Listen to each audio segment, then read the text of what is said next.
بسم اللہ الرحمن الرحیم۔ ناظرین، آج 22 فروری منگل کا دن اور سال 2022 شام کا پروگرام ہے۔ امید ہے آج کا دن آپ کا بہت اچھا گزرا ہوگا۔ خوش رہیں، خرم رہیں، آپ شاد رہیں، آباد رہیں۔ میری نیک خواہشات اور دعائیں ہمیشہ آپ کے ساتھ ہیں۔ جی، آج کے پروگرام کا پہلا اور بڑا سیگمنٹ، آج کی کہانی۔ جی، آپ کو کہانی آج کی بڑی دلچسپ سناؤں گا، جس میں سے ہر کہانی میں سے میری سنانے کا بنیادی مقصد ہی یہی ہوتا ہے کہ کہانی میں سے ایک مورل، ایک نتیجہ، ایک اخلاقی نتیجہ نکلے۔ تو امید ہے آپ کو پسند آتی ہوں گی، آپ دیکھتے بھی ہوں گے، شیئر بھی کرتے ہوں گے، سبسکرائب بھی کرتے ہوں گے۔ آج کی کہانی اس طرح سے ہے کہ پرانے وقتوں میں ایک تاجر اپنے کاروباری سفر پر جا رہا تھا۔ اس کے ساتھ اس کے کچھ ملازمین بھی تھے جو گھوڑوں پر سوار تھے۔ رستے میں ان کو شام کا وقت ہو گیا، رات ہو گئی۔ تو انہوں نے سوچا کہ ہمارا مزید سفر جاری رکھنا ممکن نہیں ہے، ہم تو لیٹ ہو گئے ہیں اور ہم تو بہت دیر سے پہنچیں گے اپنی منزل پر۔ تو کیوں نہ یہ جو رستے میں شہر آیا ہے اس میں رات کو قیام کر لیا جائے۔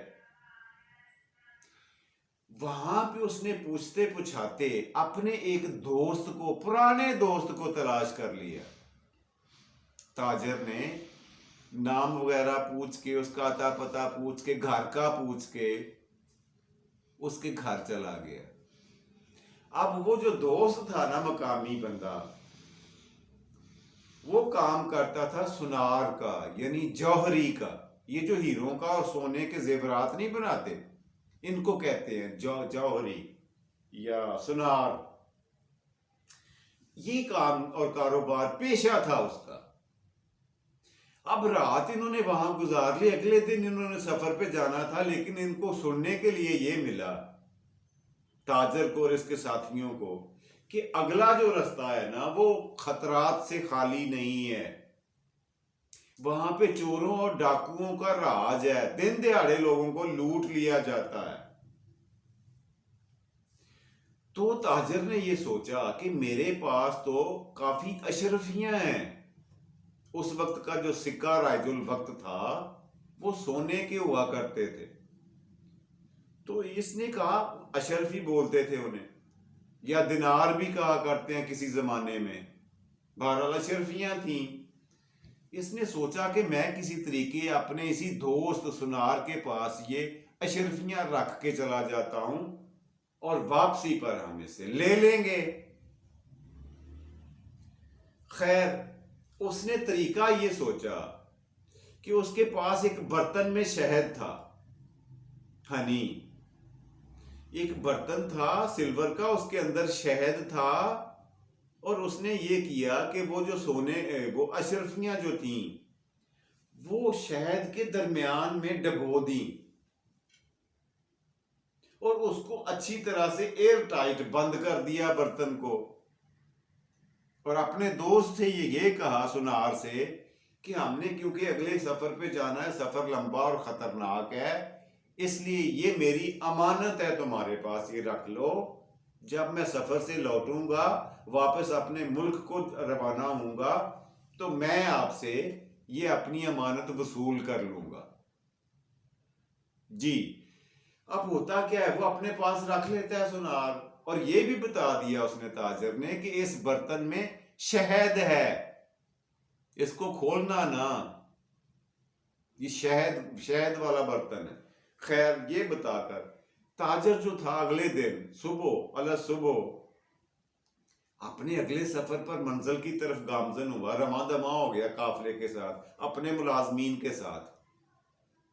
اب تاجر کو اپنے کام کے لیے جس جگہ پہ جانا تھا وہاں اس کا قیام کچھ طویل ہو گیا، کچھ دن اسے زیادہ رکنا پڑ گیا، تقریباً 15-20 دن لگ گئے اسے واپسی پر۔ تو اس نے سوچا یہ کہ میں ٹھیک ہے، میرے پاس فکر مندی کی تو کوئی بات نہیں ہے، میرے پاس جو چیز زیادہ قیمتی تھی وہ تو میں اپنے بڑے پیارے دوست کے پاس امانتاً رکھ کے آیا ہوں اور جاتے ہوئے وصول کر واپسی پر اسی شہر میں انہوں نے رات کو قیام کیا، اسی دوست کے گھر، سنار کے گھر، اور صبح روانگی کے وقت اس سے پوچھا کہ مجھے میری امانت لوٹا دو۔ سنار نے وہی برتن بالکل امانتاً رکھا ہوا تھا لا کے اس کو تاجر کو پکڑا دیا، اس کے حوالے کر دیا۔ اب تاجر نے بغور اس برتن کو دیکھا اور یہ تسلی کر لی کہ جس طرح سے میں نے بند کیا تھا یہ اسی طرح سے بند ہوا ہے، اس کو کسی نے کھولنے کی کوشش اور ہمت نہیں کی، جو بہت اچھی بات ہے۔ اس کو دلی سکون ہوا، اسے اطمینان ہو گیا، اور وہ برتن اپنے پاس رکھ کر کچابے میں اونٹ پر بیٹھ گیا اور واپس اپنے وطن کی طرف چلا گیا۔ جب وہ اپنے شہر میں پہنچتا ہے گھر جا کے، تو کیا کرتا ہے، اس برتن کو، شہد والے برتن کو کھول کے اشرفیاں نکالنے کا سوچتا ہے۔ جب اس نے برتن کو کھولا تو یہ جان کر حیران رہ گیا، اس کے طوطے اڑ گئے، ہوائیاں اڑ گئیں کہ اس میں ایک بھی اشرفی باقی نہیں ہے، خالی شہد ہے، اشرفیاں ان میں سرے سے نام سے ہے ہی نہیں۔ اب کیا تھا، ایک ہی چارہ تھا اس کے پاس کہ وہ گھوڑے پہ بیٹھ کر جلدی جلدی واپس اپنے دوست کے شہر آیا اگلے ہی دن، اور آ کر اس سے سارا قصہ سنایا، سارا ماجرا سنایا کہ میں نے جو آپ کو برتن دیا تھا شہد والا، اس میں کچھ اشرفیاں بھی تھیں، سونے کے سکے تھے جو بہت قیمتی تھے، جو وہی رخت سفر تھا، میرا راستے کا سفر کا خرچہ تھا۔ تو وہ جب میں گھر جا کے میں نے کھولا ہے تو اس میں ہے ہی نہیں سکے، خالی شہد ہے۔ اب سنار نے کیا کہا، اس نے کہا دیکھو، اگر اس میں سونے کے سکے تھے تو آپ کو چاہیے تھا کہ مجھے بتا کے جاتے، آپ نے مجھے بولا تھا یہ شہد ہے، اسے کھولنا نا۔ سونے کے سکوں کا آپ نے تب تو کوئی ذکر نہیں کیا، اور اب اتنے دن گزر جانے کے بعد مجھ پہ چوری اور بددیانتی کا الزام لگا رہے ہو، امانت میں خیانت کرنے کا الزام دھر رہے ہو مجھ پر۔ وہ جی اس نے اپنے پروں پر پانی نہیں پڑنے دیا سنار نے۔ اب تاجر کیا کرتا، اگلا سٹیپ اس نے یہ لیا کہ اپنے درخواست لے کر، اپنی شکایت لکھ کر علاقے کے تھانے میں چلا گیا۔ اچھا، تھانے کو ان زمانوں میں کوتوالی کہا کرتے تھے، جو ایسے لکھتے ہیں۔ تھانہ نہیں تھا، یہ کوتوالی ہوا کرتا تھا۔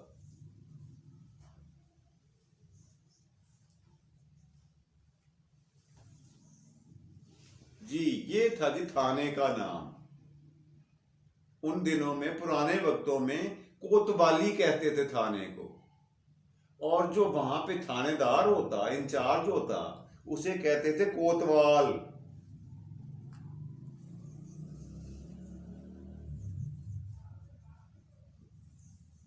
یہ تھا جی تھانے دار کا عہدہ،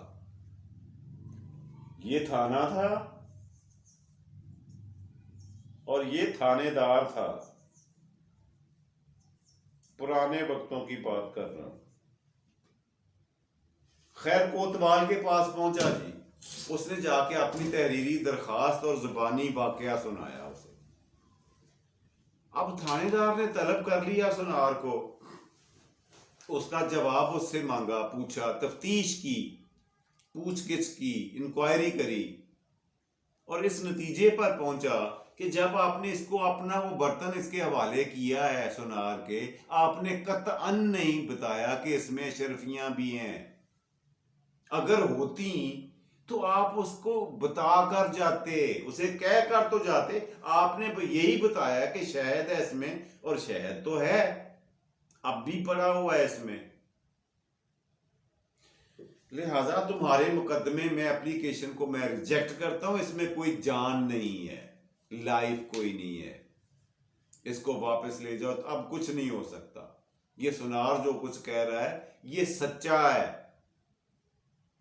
اب اگلا سٹیپ اس نے یہ لیا کہ تھانے دار کے فیصلے کے خلاف اس نے علاقے کے قاضی کو، یعنی جج کو درخواست دے دی. جج کو قاضی کہا کرتے تھے. ٹھیک ہے، یاد رہے گا آپ لوگوں کو. وہ کوتوال بھی، کوتوالی بھی اور قاضی بھی. جی شکریہ.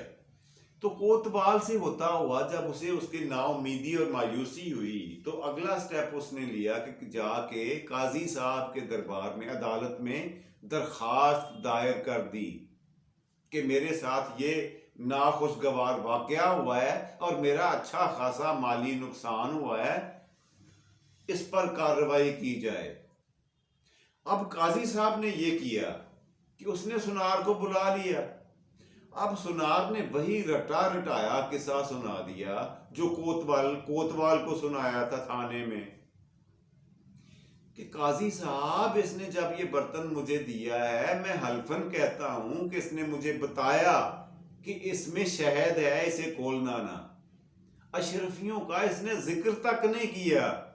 تو اب کہاں سے آ گئی وہ اشرفیاں؟ اگر نہیں ہے تو میرا کیا قصور اور گناہ ہے؟ اس میں فالٹ کیا ہے؟ اچھا، اس دلیل میں جان تھی. قاضی نے غور و خوض کرنے کے بعد، بات کو خوب سوچنے کے بعد، سننے کے بعد یہی فیصلہ دیا کہ سنار سچا ہے. تمہارا یہ دعویٰ، تاجر کا دعویٰ، یہ درخواست اپلیکیشن جھوٹی ہے، من گھڑت ہے اور غلط ہے. لو جی، اب تاجر کے پاس تیسرا اور آخری چارہ تھا بادشاہ والا. ملک کے بادشاہ کے پاس جاتا، یا راجا کہہ لیں، بادشاہ کو راجا بھی کہا کرتے تھے. بادشاہ کی عدالت میں اگلے دن پیش ہوتا ہے اور سارا واقعہ کوتوالی سے لے کر، سنار سے لے کر قاضی تک کا لکھ کے بادشاہ سلامت کے حضور پیش کرتا ہے. بادشاہ سلامت نے بلا لیا جی سنار کو بھی. سنار سے بات پوچھی سارے درباریوں، وزیروں، سفیروں کی موجودگی میں. جب دونوں نے اپنی اپنی بات سنائی تو حسب معمول بادشاہ نے بھی سنار کے حق میں فیصلہ سنا دیا کہ اگر اس میں کچھ قیمتی چیز ہوتی شہد میں تو یہ ضرور بتا کر جاتا اپنے دوست کو. یہ غلط بیانی کر رہا ہے، اب الزام لگا رہا ہے امانت میں خیانت کا. خیر، دونوں کو جواب دے کے چلتا کیا. اپنے اپنے گھروں کو چلے گئے. ان کی آخری امید بھی تاجر کی یہی تھی جو ختم ہو گئی ظاہر ہے. بادشاہ سلامت ایک دن حسب معمول بھیس بدل کر اپنے شہر کے دورے پر تھا. شہر کے ایک نکر کونے یا ایک محلے میں جاتا ہے، وہاں کچھ بچے کھیل رہے ہوتے. اچھا، بچوں میں آپ نے اب بھی دیکھا ہوگا کہ چور سپاہی دیکھنا کھیلنا، چور چور کھیلنا، سپاہی سپاہی کھیلنے کی ہے رسم و رواج ہے. تو انہوں نے، بچوں نے کیا کیا ہوا تھا، 15-20 بچے تھے. اب ان میں 4 لوگ جو تھے وہ خاص عہدوں پر خود کو بنائے ہوئے تھے. ان میں سے ایک بادشاہ بن کے بیٹھا ہوا تھا، دوسرا تاجر بن کے کھڑا تھا سامنے، تیسرا وہی سنار تھا کھڑا، سنار بنا ہوا تھا، اور چوتھا وہ کوتوال تھا. باقی سارے رعایا، رعیت، وزیر، سفیر بنے ہوئے تھے، درباری بنے ہوئے تھے، دربار لگا ہوا جی. اچھا، بادشاہ سلامت نا تھوڑی سی دوری پر کھڑے ہو کے یہ سارا معاملہ بڑی دلچسپی سے دیکھتے رہے، اور اتفاق سے اس دن بچوں کی عدالت میں جو مقدمہ ہے وہ بھی اسی تاجر کا پیش ہوتا ہے، اس لیے کہ وہ زبان زد عام تھا ان دنوں میں، پورے شہر میں اس کے قصے تھے کہ یہ واقعہ ہوا ہے۔ اب جو بچہ بادشاہ بنا ہوا تھا نا، اس کے سامنے سارا واقعہ بیان کیا گیا، تاجر نے بیان کیا، پھر جو سنار تھا اس بچے نے بھی بیان کیا۔ تو بادشاہ سلامت نے کہا شاہی طبیب کو طلب کیا جائے۔ اب ایک اور کریکٹر سامنے آتا ہے، کریکٹر سے یہ کہا گیا، طبیب سے، شاہی طبیب سے یہ کہا گیا بادشاہ سلامت نے کہ یہ شہد ہے، اس کو چکھ کر بتاؤ یہ کتنا پرانا ہے، اس کی جو مدت ہے پرانی اس سے یہ فیصلہ ہو جائے گا کہ تاجر سچا ہے یا سنار سچا ہے۔ اب بادشاہ سلامت حیرت سے عجیب و غریب قسم کی حالت میں چلا گیا۔ اس نے کہا جو بات میری سمجھ میں نہیں آئی ان بچوں نے، وہ چھوٹے چھوٹے بچوں کی سمجھ میں آ گئی ہے۔ اگلے ہی دن اس نے دربار لگایا بادشاہ نے، اور جا کر اس تاجر کو بھی اور سنار دونوں کو دوبارہ اپنے دربار میں طلب کروا لیا۔ دونوں حاضر ہوئے، شہد کا ڈبہ بھی تاجر لے آیا کہ یہ ہے جی۔ اب بادشاہ نے وہی کیا جو ان بچوں نے کیا تھا، بچوں نے کھیل کھیل میں کیا تھا۔ انہوں نے کہا، اب شاہی طبیب کو بلوایا اور کہا کہ یہ لو، یہ شہد ہے، یہ آپ نے چکھ کر بتانا ہے کتنا پرانا ہے۔ اب شاہی طبیب نے چکھا شہد کو، اس نے کہا بادشاہ سلامت یہ شہد فریش ہے، 2 ہفتے سے زیادہ پرانا نہیں ہے۔ اب 3 ہفتے سے زیادہ تو ہو چکے تھے اس برتن کو سنار کے پاس پڑے ہوئے،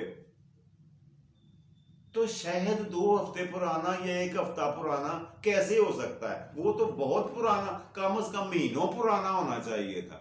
یہ تھی وہ دلیل، یہ تھی وہ کنڈی جو مقدمے کی اصلیت اور تہہ تک پہنچنے میں جس نے بادشاہ کی مدد کر دی۔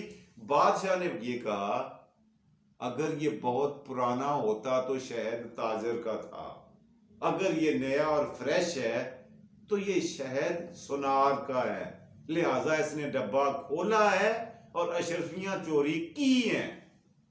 سنار سے کوئی یہ حکم دیا گیا کہ 2 دن کے اندر ان کی اشرفیاں واپس کرو ورنہ سزا کے لیے تیار ہو جاؤ۔ اشرفیاں پھر کیا تھا جی، چاروں نہ چار بادل نہ خواستہ سنار نے وہ اشرفیاں واپس کر دی تاجر کو، وہ اپنے ملک کو ہو لیا اور بات ختم۔ بات سے ثابت یہ ہوتا ہے خاص طور پر آخر میں جو اس کہانی کے اینڈ میں کہنا چاہتا ہوں کہ بعض اوقات بچے بھی وہ بات کر جاتے ہیں جو بڑوں کی عقل فہم میں نہیں آ رہی ہوتی۔ اور میرے آقا و مولا خاتم النبیین حضرت محمد مصطفیٰ صلی اللہ علیہ وسلم کی ایک حدیث مبارکہ ہے جس کا مفہوم ہے کہ یہ مت دیکھا کرو کہ کون کہہ رہا ہے، یہ سوچ کر کسی بات کو پھینک نہ دو کہ یہ تو بچے نے کری ہے، یا یہ تو کسی کمی کمین نے کری ہے، یا یہ تو کسی بوڑھے نے کری ہے، یا یہ تو کسی ان پڑھ نے کری ہے، بلکہ یہ دیکھا کرو کہ اس نے بات کیا کہی ہے، کیونکہ عقل جو ہے نا یہ واقعی کسی کی وراثت نہیں ہوتی، اور اس کے لیے بڑی عمر کا ہونا بھی ضروری نہیں ہوتا، یہ میں بارہا بتا چکا ہوں۔ جی یہ تھی آج کی کہانی اور اس کا مورل لیسن، امید ہے آپ کو اچھا لگا ہوگا۔ آج کے پروگرام کا اگلا سیگمنٹ ہے جی آج کے سوال کا، لیکن پہلے پچھلا سوال جواب ہو جائے۔ پچھلا سوال یہ تھا کہ یہ بتائیے کہ ملک مصر جسے انگریزی میں ایجپٹ کہتے ہیں، ایجپٹ پر پرانے وقتوں میں کس کی حکومت تھی جس کا واسطہ اللہ کے برگزیدہ نبی سے پڑا؟ تو یہ یار بہت ہی آسان ہے، وہ فرعون تھا۔ جس کا حضرت موسیٰ علیہ السلام کے ساتھ واسطہ پڑا تھا، سامنا ہوا تھا۔ حضرت موسیٰ علیہ السلام نے اسے دریائے نیل میں غرق کر دیا تھا، اسے اس کے حواریوں اور فوجیوں سمیت۔ جی یہ تھا آج کا پچھلا سوال اور جواب۔ آج کا سوال نوٹ فرما لیں جی، اس سے بھی آسان پوچھتا ہوں، یہ بتائیں کہ ہمارے جد امجد تمام انسانوں کے باپ حضرت آدم علیہ السلام، جانتے ہیں آپ ان کی زبان کون سی تھی؟ وہ جو زبان بولتے تھے اس کا نام کیا ہے؟ یہ آپ نے بتانا ہے مجھے۔ جی یہ آج کا سوال تھا، اور پروگرام کے اینڈ میں آج کے شعر کی طرف چلتے ہیں۔ آج کا شعر اس طرح سے ہے کہ گزر ہی جائے گا اپنا بھی زمانہ، لیکن گزر ہی جائے گا اپنا بھی زمانہ، لیکن میں تیری یاد کو بوڑھا نہیں ہونے دوں گا۔ خوبصورت شعر ہے نا؟ امید ہے آپ کو اچھا لگا ہوگا۔ خوش رہیں، خوش رکھیں، اپنا اور اپنے پیاروں کا ڈھیر سارا خیال رکھیں۔ اپنے میزبان جاوید اقبال کو دیں اجازت۔ پاکستان زندہ باد۔